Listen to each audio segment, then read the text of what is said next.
I sent that over. Good morning. Good morning. Good morning. Good morning. Okay, so God is just so good. So today, just got finished doing payroll, so that's done. So I said I was going to get on here and do a quick video. And I just want to talk about your value. I want to talk about you as a person. And I just want to talk to you. That's what I want to do. I just want to talk to you. How about that? I just want to talk. First of all, I want to tell you that I love you. And not only do I love you, but Jesus loves you so much more. And I put that little lip gloss on before I leave home. So by the time I get on this video, it be gone. But then you can't hardly tell I got it on. It's just like my lips might be a little, I don't know. So let me put a little bit of this on before I continue this amazing video. Okay. Let me see. Let me see. Okay.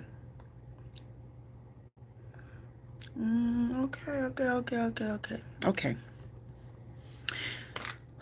So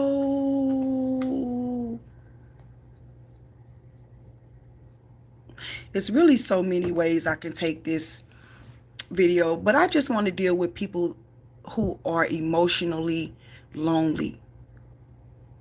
You know,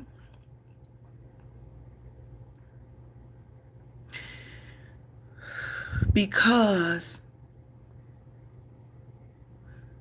it is, and it is a very, very important situation. You know, I'm tired of people overlooking, you know, where they are, overlooking their emotions, trying to cover things up and hide things. It's important. Your emotions are very, very important. I want you to understand that you are so, so valuable. Because when you realize how valuable you are, you will stop wasting your time waiting for someone to come along to approve of you, because in their approval is your value. No, I want you to stop thinking that way. I was just talking to one of my employees, and I just told her to do a fast because she's believing God for something, and I wound up having a little ministering situation with her. And it just goes right along with this video. Constantly always looking for love. She was saying how her father, apparently she lost her father, and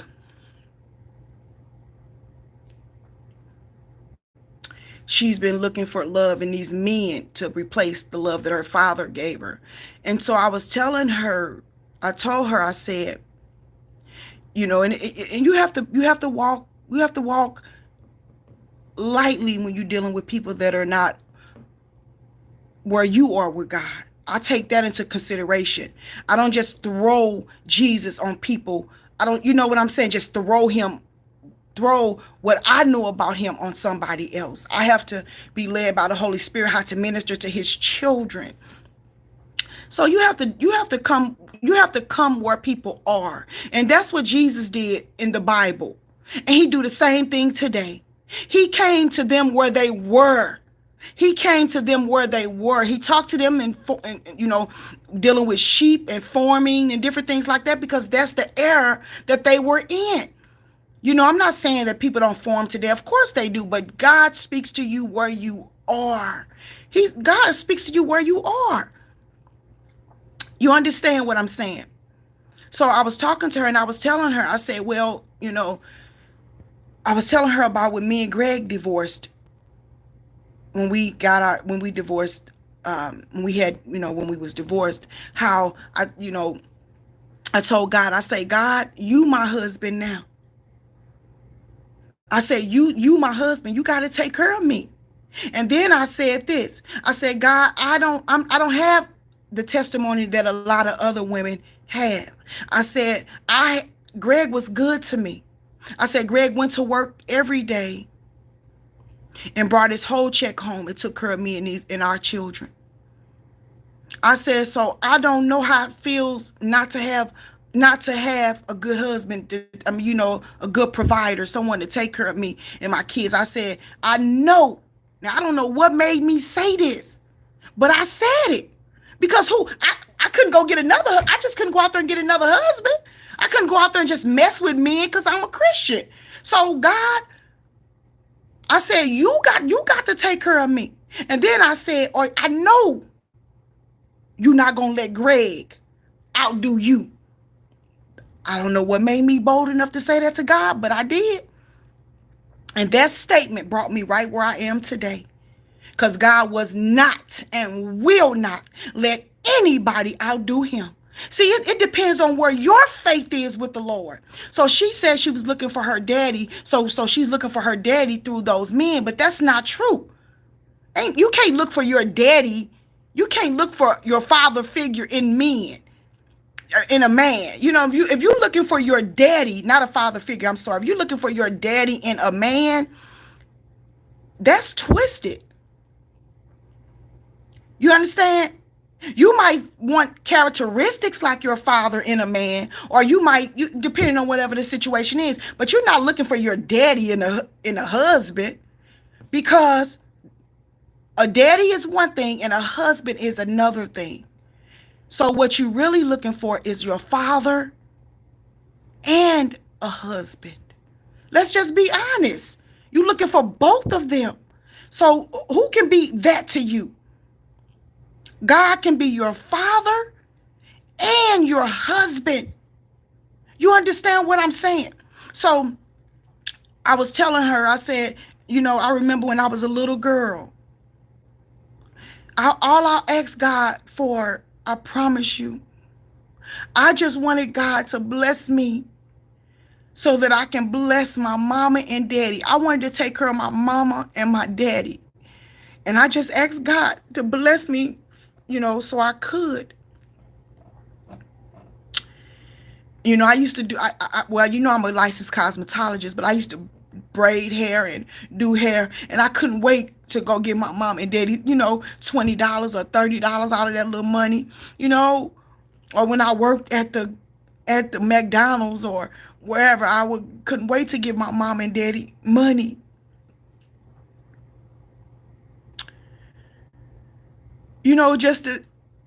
My daddy always gave us, for birthdays, every holiday, he always gave us money and did those special things. He always had taken care of us, So just to walk in there, and I can remember times when, like one time I came in my daddy's room and he was on his knees and he was praying.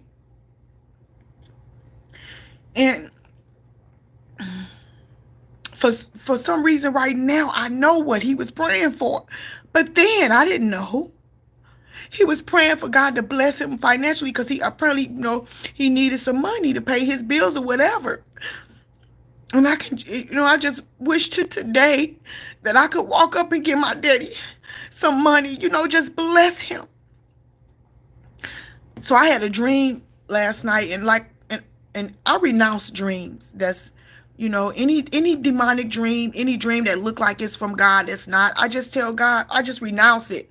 And I say, Lord, if it's you, let your will be done. But I renounced this dream, but I'm still going to share it. And in this dream, I was with my daddy. And I said, Daddy, I said, you want some money? And he was like, yeah, baby. And I said, what if I give you $10,000? Just a blessing. And then some other little stuff happened, but I woke up and I renounced that dream. But I told Jesus, I say, Jesus, I said, would you give my daddy $10,000 for me? I said, I know he don't need no money up there with you, but I would just love to bless him.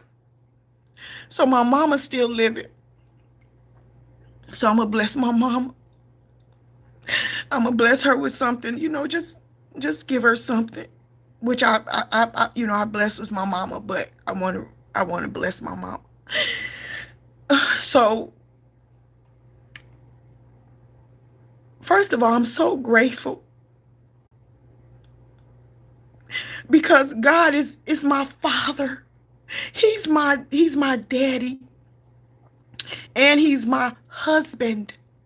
So I just want to talk to the different people that are so lonely. That's so lonely, and you your life is on a hold because you feel like you don't have value because you don't have nobody there with you.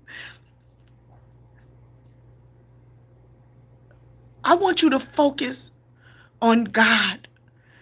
Getting to know, you know what? So I want to study the Bible in depth. I'm talking about really, really, really, really, really get to know Jesus. I'm talking about know Hebrew. I'm talking about know what these words mean. Because I want to know God. I want to know the Lord. So I contacted this Hebrew school, and I'm going to do it. I'm not doing it because I want to teach it. I'm not doing it because I want to get up and say I'm a scholar or I know this or I know that. No, I'm doing it because I want to know God. I want to know Yeshua. I want to know my Jesus more and more and more.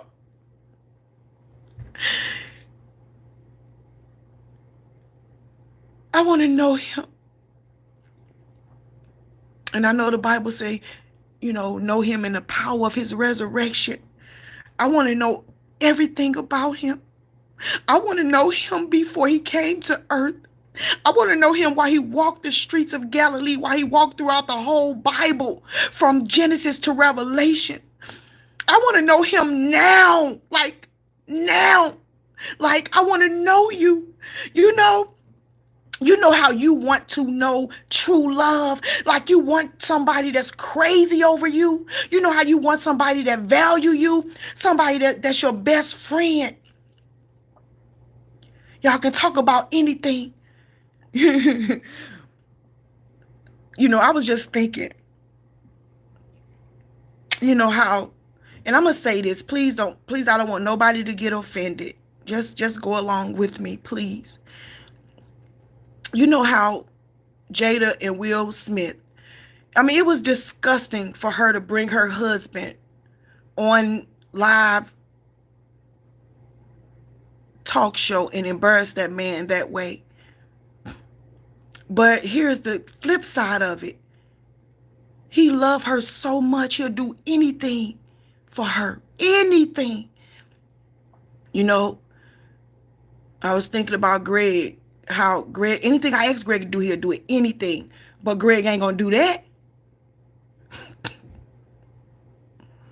He's not finna get, not even on YouTube. We got about 14,400 subscribers. You think he gonna get on here, not even on YouTube, and say, and let me tell him I was in an entanglement? Okay. Okay.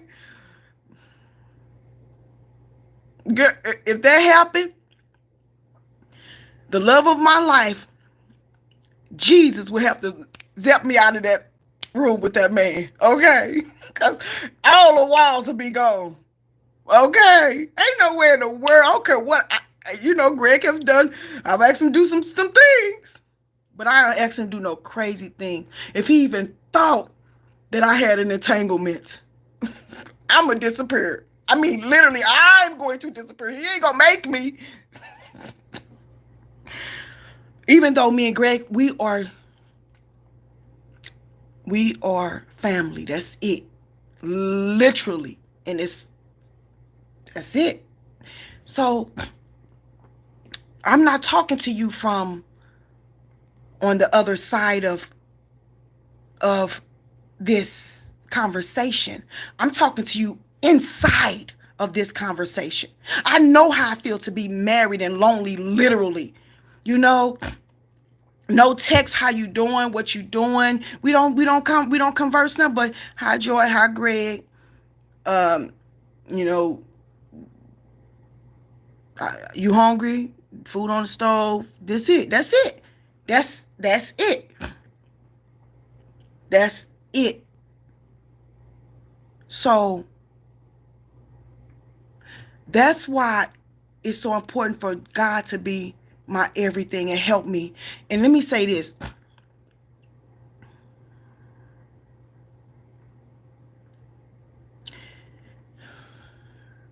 I made up in my mind, and I'm going to be honest.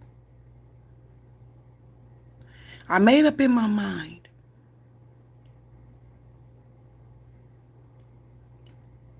that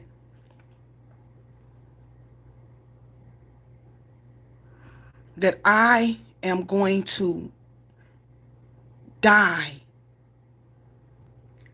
to my dream of having a true romantic relationship with a man. Like me and my husband, we just inseparable. We love each other. We build together. We grow together. We pray together. We read the Bible together. You know, we just in love with each other. He loved me and all my crazy.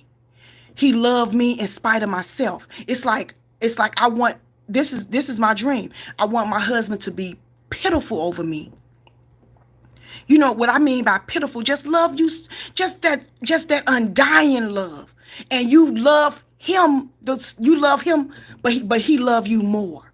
Like I want to love him a million times, but he loved me, you know, 50 times more than that. You understand? But we in this together. Not I don't want somebody I can run over or hurt or mistreat him and use him and cheat on him. No. Because if that's where your heart is when you hear pitiful, then you on the wrong page, because I ain't on that page. I'm just talking about that undying love, that growing together, you know, where he just respect everything you say and do because he know you a woman of God, and you just triple respect everything he do because you know he a man of God. You know, just that growth. Okay, so I'm going somewhere with this. I'm 48. I tried this with Greg 20 plus years. Now I'm in it again. So, because it's such a distraction, I was talking to the Lord this weekend, and I told him, and please don't send me no emails telling me to go to Lake Tahoe and and make this romantic thing and get you some lingerie and walk past Greg. Girl, please. Okay, Greg keeps his head down on his iPad. Won't even look up at me. So please, I ain't doing any of that, okay? Just let it go. I'm letting it go, so you let it go. It's okay. It's okay. No, just kidding. I'm just acting silly, y'all. Girl, get you some lingerie. And girl, first of all, at this stage of my life, I can't fit lingerie, okay? Let's just, okay? You know, anyway, I'm just acting silly. But what I'm saying is, I just made up in my mind that, Lord,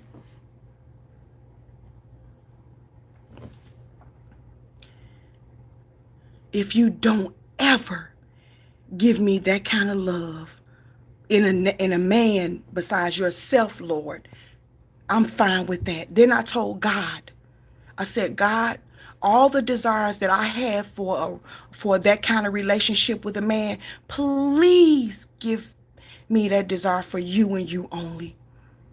Because I don't want to cheat on God. I don't want to cheat on the Lord. I don't want to sin against my God, not even in my heart. I'm talking about value. I don't want to cheat on God even in my heart. So because you neglect me, then what I do, go neglect God and just go on and do my own thing when God has been so good to me? No, what I'm doing is I realize that I cannot allow my loneliness. I cannot allow this one part that I'm missing or that I think I'm missing stop me from enjoying my life and becoming a better joy.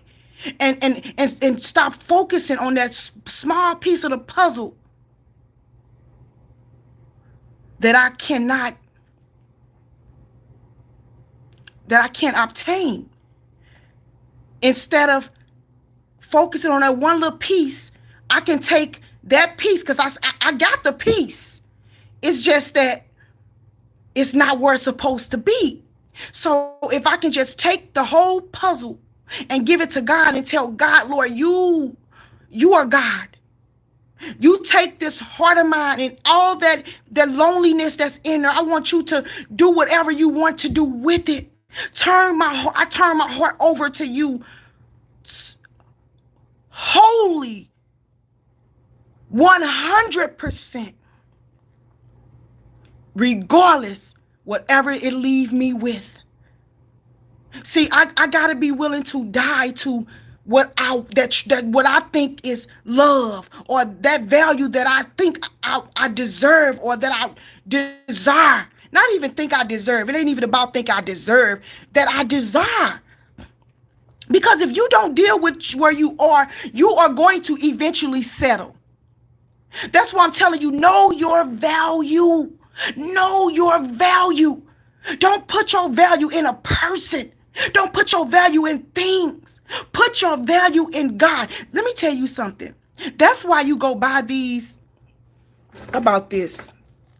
I bought a couple of little Coach keychains. Because I told you I like Coach. And I never liked anything. It took me 48 years to like something. I never cared about Louis Vuitton, Chanel. I liked Chanel perfume, Chanel No. 5, 20 years ago. But I never been, I'm just so plain Jane. But I bought this little Coach keychain. I like it. But I had it on my keys. It's real light. It's not heavy.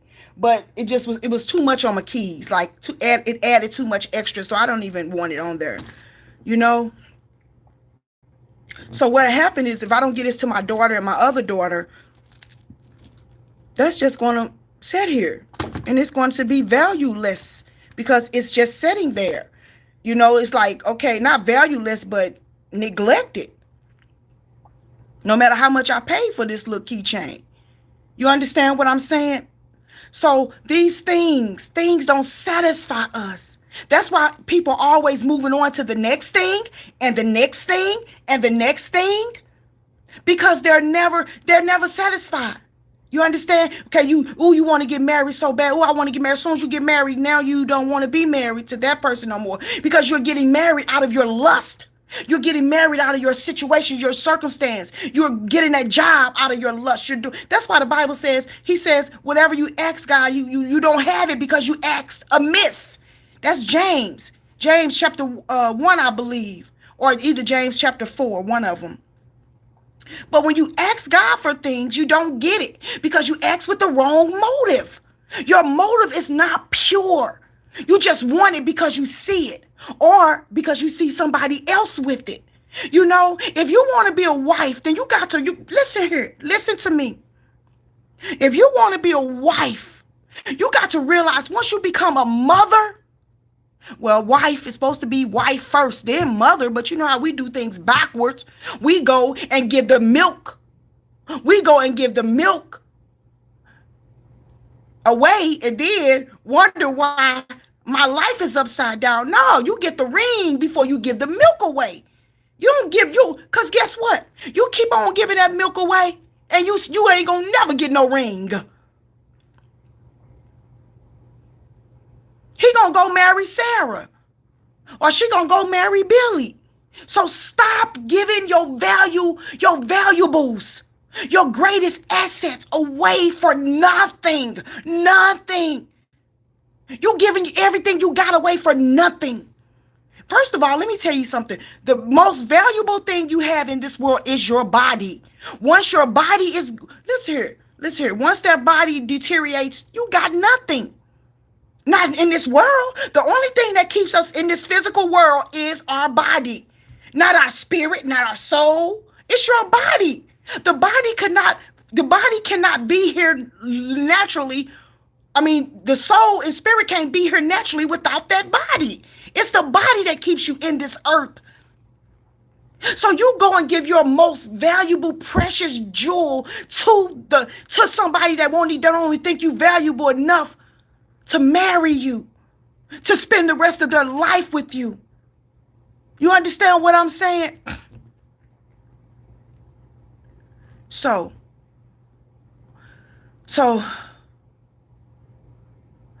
you have to realize what's going on. You have to pray and ask God to give you understanding. And you have to dissect this so you can understand what's going on right now. So you won't go off and try to fix this thing on your own and make a greater mess.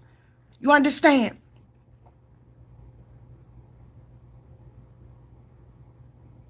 So you have to be willing to die to true love. Yep. Yep. That's it. Well, I'm pretty, or for men, I'm handsome. I got this kind of job. I got that kind of job. I'm a wife. I was born a wife. Listen. I'm talking to the lonely people, whether you're married or single, but the lonely people. You know your situation. I don't know your situation, but you got to be willing to die to that true love so that you won't be going out there looking for that fake love in these people. You understand? So like I was telling you, baby, it takes so much to be a wife. You want to get married so bad, but are you really wife material? Now, I'm talking to the women real quick, then I'm going to go talk to the men, because I'm talking about value. I'm talking about dissecting your now, understanding your now, so that you can be ready for your later. But you'll be ready for that later. You'll be ready for that later. You have wisdom, knowledge, and understanding and experience for that later. You have courage for that later. But you got to understand your now. So like I told you, you want to be a wife, girl? Well, guess what? It ain't all about you, somebody catering to you. See, you don't go into a marriage because you want somebody to cater to you. You go into a marriage to cater. What you thought this was? I'm talking to the women now. Then I'm going to deal with the men. Your job is to go in there and build that house, baby. But most women tear it down. The Bible says you can build, a wise woman builds her house, but a foolish woman tears it down. Let me tell you what a wife means to me. Let me tell you my duties. And as a wife and a mother, I never neglect my children. I never neglect my children or my husband. Let me tell you something. I'm going to make sure that they got what they need. I'm going to make sure that they eat every day, that their house is clean, that their clothes are washed. Matter of fact, I probably do way more. I know I do. I didn't start letting my oldest daughter wash dishes until she was in her 20s. I washed dishes after I cooked for my family. I mean, I'm not bragging on that. I washed their clothes.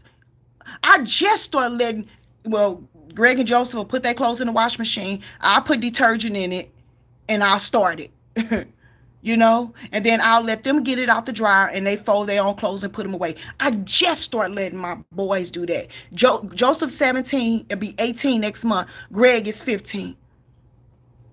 Lately, Greg been washing his own clothes. Because we have to wash anyway every time you come from outside because of this, COVID. We wash, as soon as we come in the house, we wash clothes anyway every day, not just, every day. Well, we wash every day anyway, but So Greg just come in, take his clothes off, and that's what we do. Wash our clothes. As soon as we get in the house, that's what we do. But making sure your house is a home, girls, ladies. Not just all about you being selfish, neglecting your husband, neglecting your children, neglecting your house. That's selfish. Not paying your bills, not taking care of your responsibilities. If that man go to work every day, that's how I was in my house. Greg went to work every day. Well, when he came home, he didn't come home to a dirty house. I didn't let him come home to dishes in the sink, house dirty, bathroom dirty, clothes everywhere. No, I kept the house in order. When he came home, all he had to do was get in the shower. His food is already made. Matter of fact, I'm going to warm it up and bring it to where he at, to his couch or wherever he was at that moment. If he was, now this is something I did. If he was asleep and I see that he need gas, I would go take his car and fill the gas up, bring it back up. He wake up, he didn't even know I did that. I started taking out the trash. Why? I did more I can to make it less pressure for him because I appreciated what he did for me. Now, I ain't telling y'all to do that. I'm saying that's what I did. But then, because sometimes when you do that stuff, you take on such a big burden and they just think that that's how it's supposed to be. And now you stressed out because you're like, wait a minute, I need some help. Ain't nobody.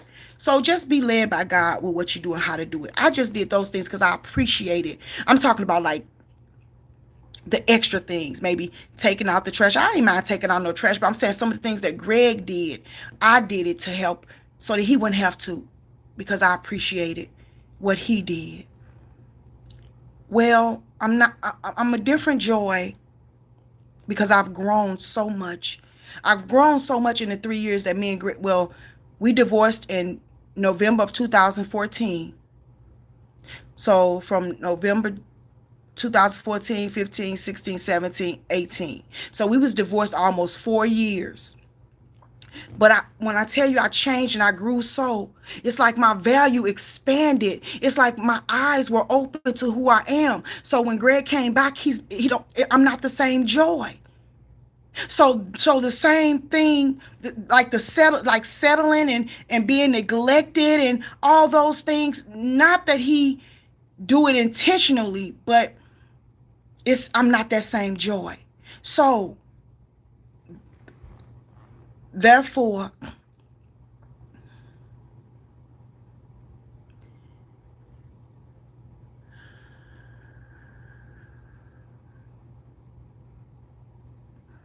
I just have to learn, that's what I'm doing now.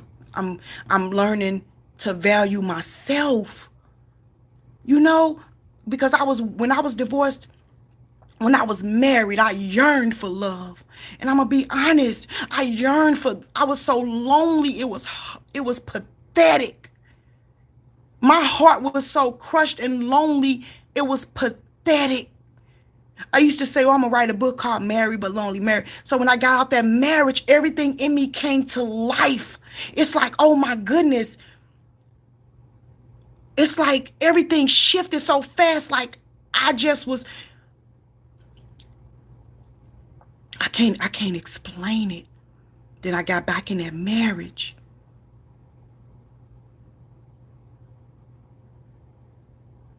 And I learned something. That love that I was waiting on somebody to come and water me and, give me some sunshine and, and dig up some dirt and, plant some amazing seeds. I realized that I was waiting on a man to come and be all that when I was the person that got to do that for me. I got to do that for Joy. I got to.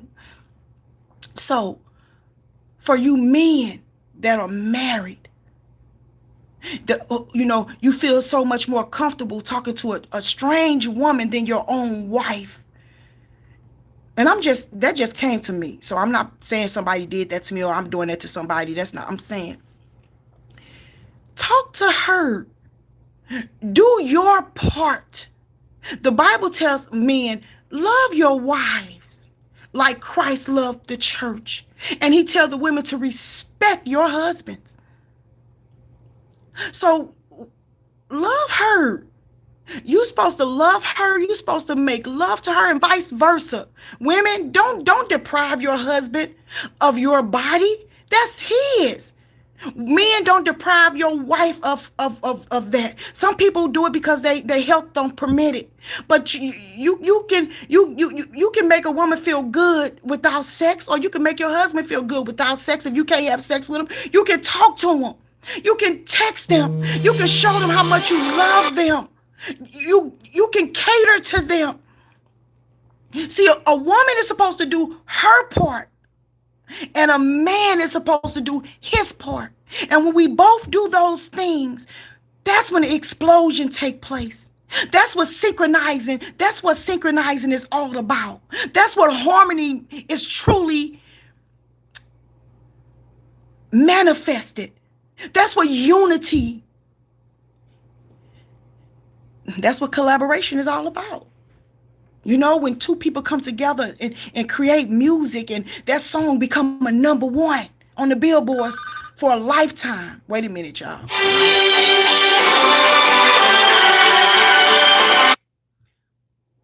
A lifetime.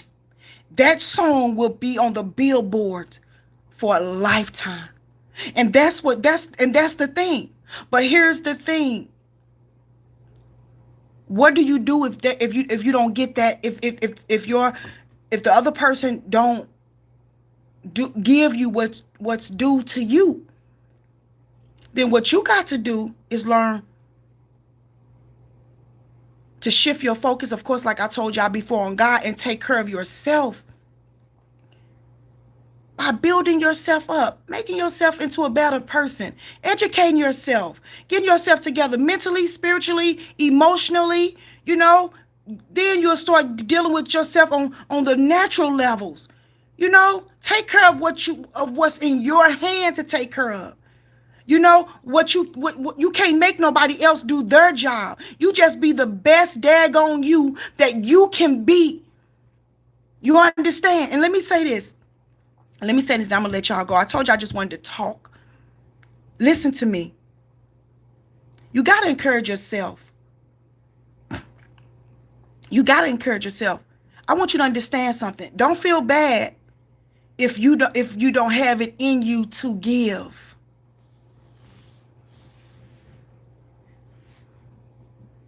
You keep giving and giving and giving and giving and giving and giving and giving, and there's nothing given back in return. Eventually, you're going to be depleted. So there's nothing in you to give.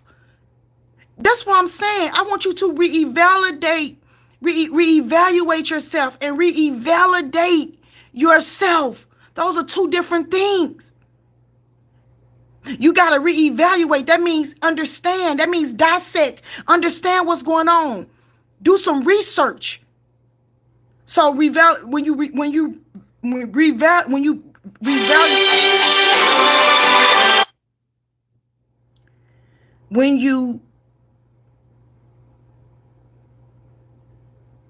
evaluate yourself or reevaluate, then that means you're researching. To revalidate means to approve. So you got to deal with this. You got to deal with you.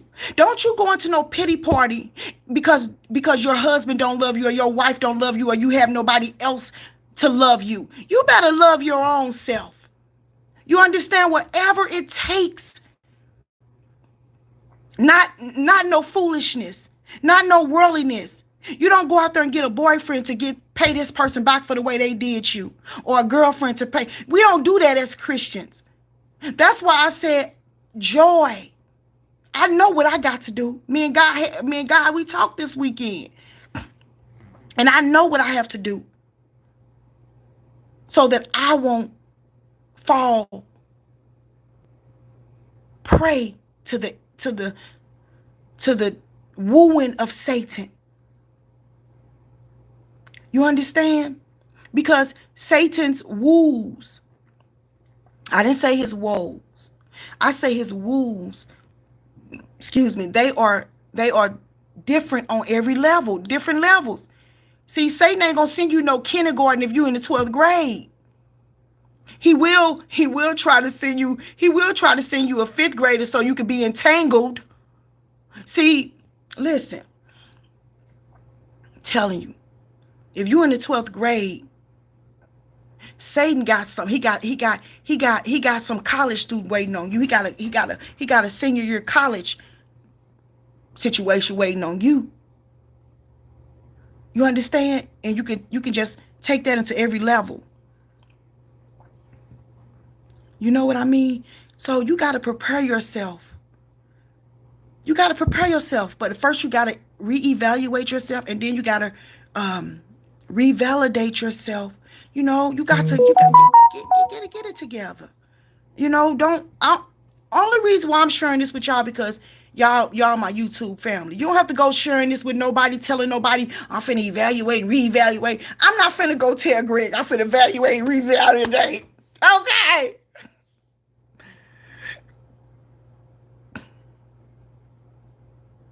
It's gonna turn into an argument and everything. He gonna say, what? What you finna do? What you doing? What you up to now? I should never came back here.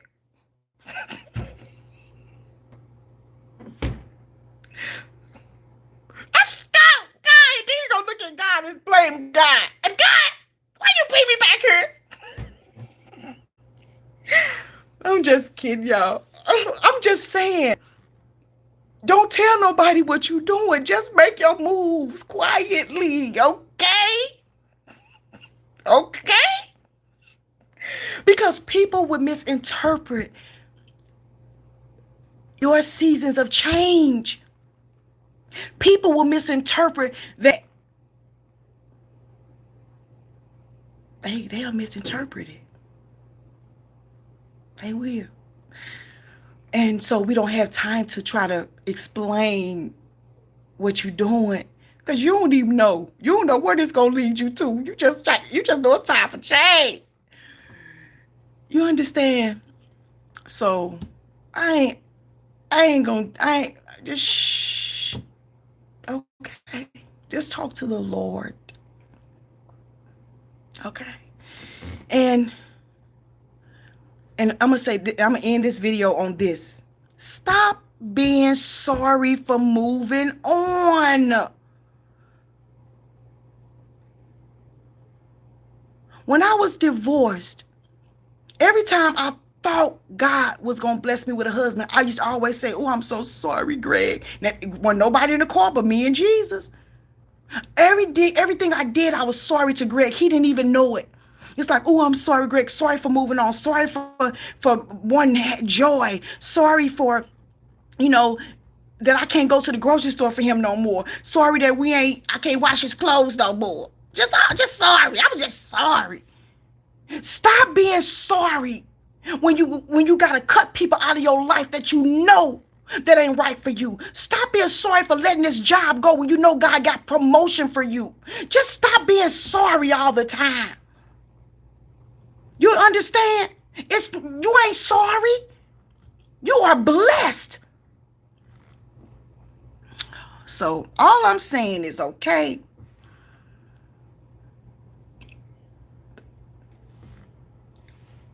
we selfish. We very selfish. But taking care of yourself is not selfish. When God got you, he said take care of you. Because if it ain't no you, it ain't no you. If it ain't no you, hey. So what I'm saying is this: I want you to take care of yourself. You take care of you. And the first way you take care of you is go to the Lord and talk to him. And like I told my Jesus, I die to the fact of ever getting that love that I desire. I'm done. If God give it to me, that's on him. But I realize, I make up in my mind that I might not ever get that. So ain't no sense in me being mad at Greg or nobody else. Ain't no sense in me being mad at nobody. This is my life. God created me for a purpose. God, if God's life and death and resurrection don't approve or don't validate who I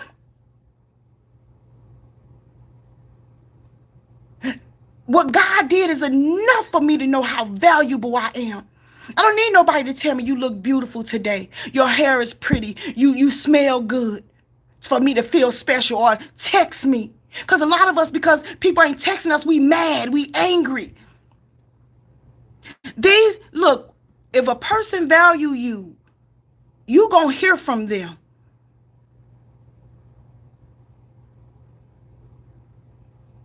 You gonna hear from them. So stop. You don't have to figure out if somebody wants you, if somebody care about you. You don't have to figure that out.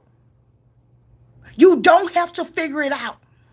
If people can go days and days and days without reaching out to you, and I'm really talking about like relationships, like romantic relationships. That's just what I'm talking about. That if they can go days and days and days without hearing your beautiful voice, or hearing your handsome voice, or seeing how you doing, they could care less. They could care less. You wake up. They text you 3 weeks later, 2 days later, 10 days later, talking about whatever. Girl, please wake up. That's what I'm saying. Do some assessments. Stop being so weak and gullible because you want a man so bad that you just selling everything. Matter of fact, you ain't selling nothing. You giving it away. Don't get mad at me. I'm just a messenger. Hey, Jamie, God bless you, baby. Thank you for your seed sown. I love you. Do y'all hear what I'm saying? Stop giving your most valuable, precious possession away, your body. For what? When they say, and I want you to read 2 Samuel chapter 13. David's son Amnon, he was so in love with his sister Tamar. The Bible say he loved her. But after he raped that girl, the Bible say he hated her. It's much more than he loved her. That's because he didn't love her. He lusted after her. And when that lust is fulfilled, they gone.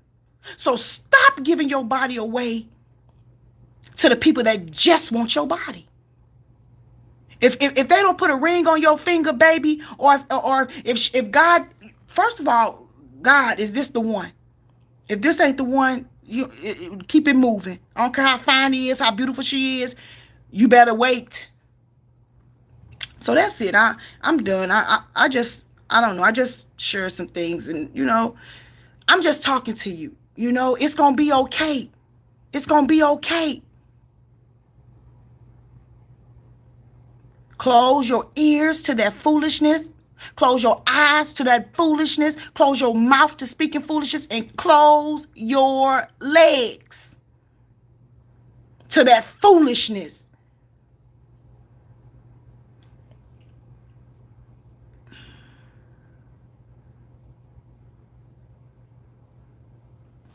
Okay. So with that being said, I'm sorry for anybody. Well, I ain't sorry. If I offended you, girl, boy, bye. Okay. I got to figure out what I'm doing up in here. I got work to do. I love y'all so, so much. Don't go tell Jesus on me, okay? Okay? Because I already told him. He already know. I love y'all.